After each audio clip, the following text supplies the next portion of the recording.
The 2-year sleep regression. Let's talk about this today. I'm going to talk to you all about what people mean and why they talk about a sleep regression around 2 years and what we can do about it. So hold tight for some tips and tricks and things you can think about to help you through this potentially tricky period.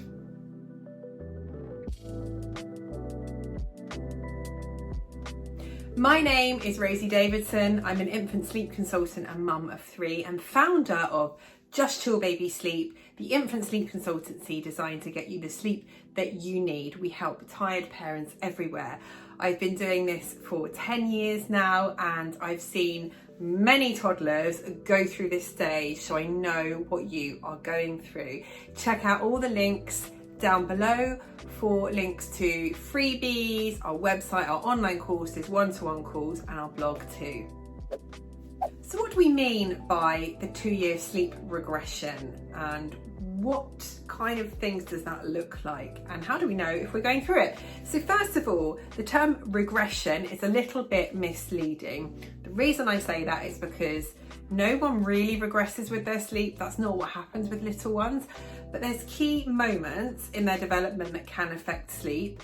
Strictly speaking, these happen at different times for each child. And also, let's not forget there's external factors that can influence sleep, like going on holiday, starting nursery, illness, teething. There's lots of things that can happen.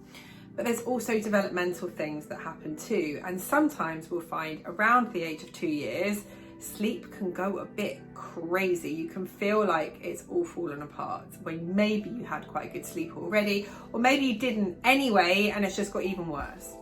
So what are the common causes for this sleep regression? We'll call it, or progression, sometimes we say, because actually they're learning new skills, they're learning about the world, and it's not a regression really, it's just they've moved on, things have changed, and that might have affected sleep along the way.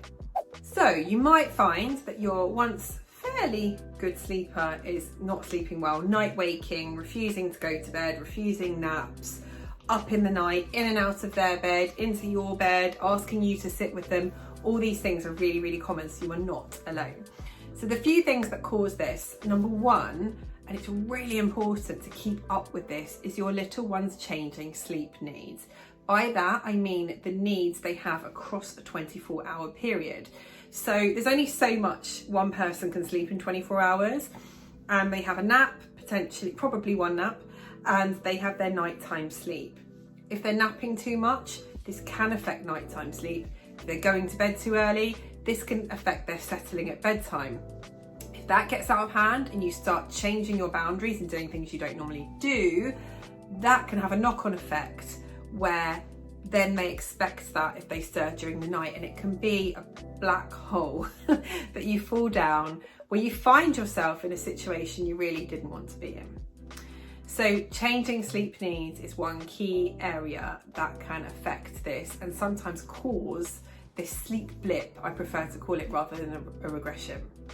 The other thing is around this age, they like to test limits and boundaries because your little one has suddenly realised they are their own person, they can say what they want to do and what they don't want to do, and they like to test this. And this is where holding your loving boundaries is really important.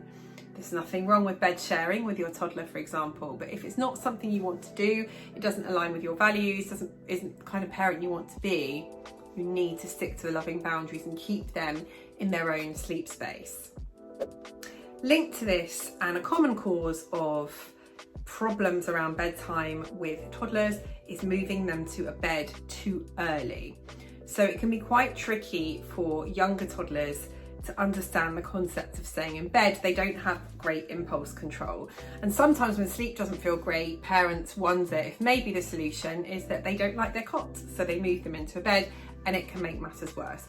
Not for everyone, but just for some people, it's really important to point this out. You don't need to move them out of a cot unless they've outgrown it or they're climbing out of it. I do have another video up next on cot to bed transition, so check that out, it's really, really helpful. Another really common thing that will happen around this age is what I call bedtime procrastination. That means your little one has realised There's certain things they can do to delay bedtime. This isn't malicious on their part. They enjoy spending time with you and being connected to you, in which case think about adding in some connection time before your bedtime routine. So if you've rushed in from work, or you're rushing around to tidy up and you rush them through their bedtime routine, they know that that's what you're doing and they are searching for that connection with you.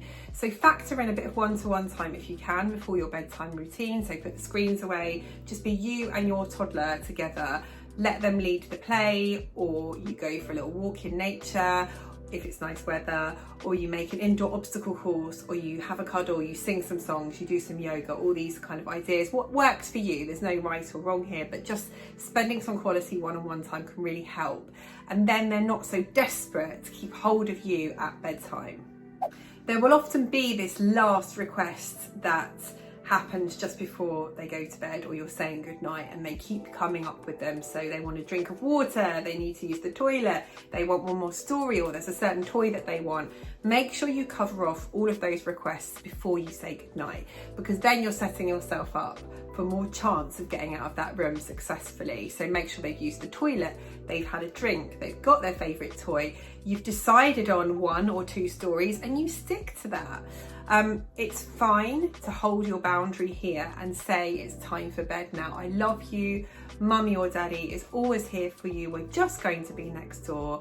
You're always connected to us. Good night. Something along those lines, and you stick to it. If they get upset, I would still try and leave the room or comfort them in their sleep space if possible. You could say, I'm going to sit here for a moment, or you could just stay until they're calm. As soon as they're calm, you try leaving that room and see how it goes.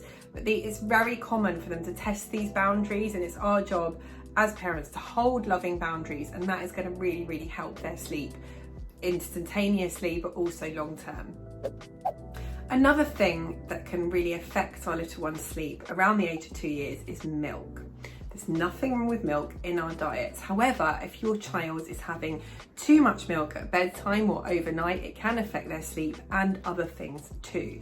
So in the UK, the NHS advises moving away from bottles for milk and to an open cup or a free flow cup for milk.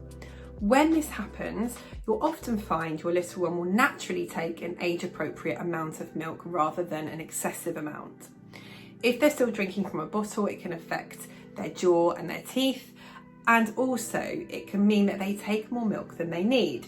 This can sometimes cause leaks overnight with nappies, which can disturb their sleep, and it can impact hunger the next day. It can also mean that they ask for a bottle of milk to resettle during the night. We want them to eventually do this independently, so the first step in this process is to move to a cup of milk. I tend to advise doing this as part of your bedtime routine, either before or after a story, and leave a little bit of time before you brush their teeth, and their toothpaste should be the last thing that touches their teeth at the end of the night. 2 years old can be a tricky age. It can be challenging compared to the baby years in a very different way. Your little one is seeking independence, they're pushing boundaries, there's other outside influences happening. Maybe they're starting nursery, maybe they have a new sibling. There's lots of things happening in their little lives. They might seem like they're more independent, but actually they really need us. They are still babies. Working with them, staying curious about their behaviour and what they might be telling us is also key. We do have an online toddler behaviour course as well as our sleep course. The sleep course is for 1.5 to 4 years old. Check that out. That will give you a fantastic guide to everything that's going on and how you can approach it to improve sleep, and also our behaviour course to improve behaviour.